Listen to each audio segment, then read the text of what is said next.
organisasi ini tidak akan pernah bisa berproses dengan baik kalau learn and growth-nya berhenti, kalau manusianya tidak di develop gitu ya. Pasti akan berhenti organisasi itu dan tidak akan menghasilkan puncak perspektif dalam balance scorecard, yaitu finance.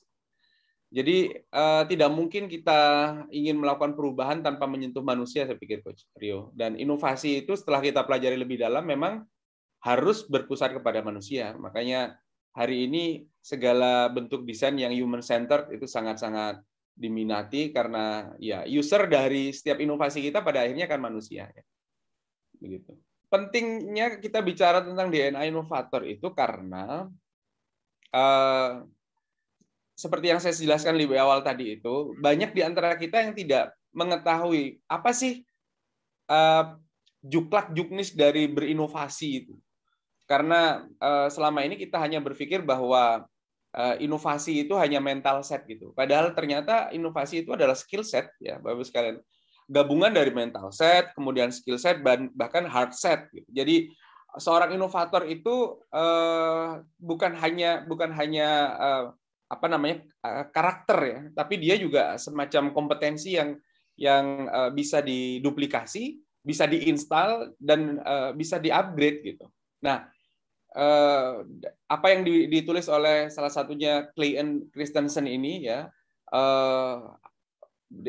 dalam bukunya yang DNA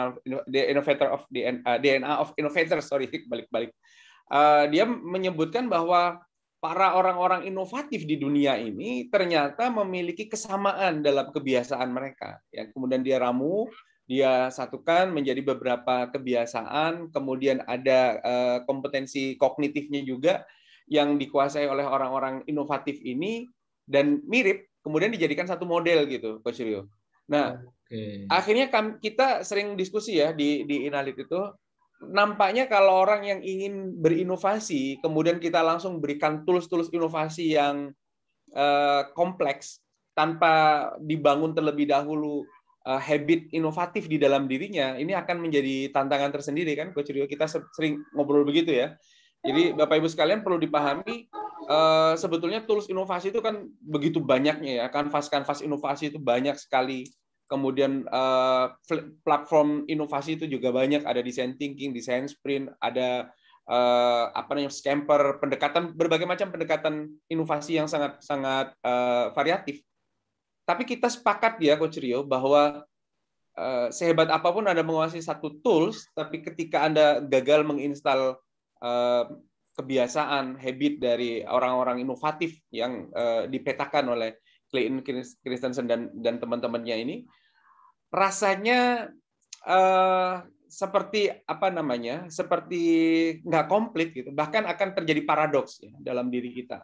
Ketika itu tidak kita install gitu, Coach Rio. Itu pentingnya gitu karena dia akan menjadi pondasi ya dalam kita betul-betul akan berinovasi. Dan puncaknya adalah hari ini inovasi ini kan sudah menjadi isu yang tak terbantahkan bahwa pemenang di masa yang akan datang adalah mereka yang paling inovatif.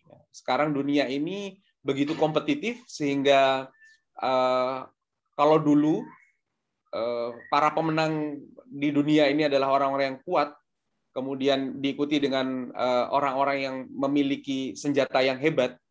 Hari ini yang akan memenangkan pertandingan tidak harus Anda menjadi orang yang kuat, bahkan Anda tidak perlu memiliki sumber daya yang terlalu berlebihan, asal Anda memiliki inovasi yang karakter inovatif yang memadai, Anda akan bisa menguasai dunia. Itu yang luar biasa pada akhirnya, Coach Rio.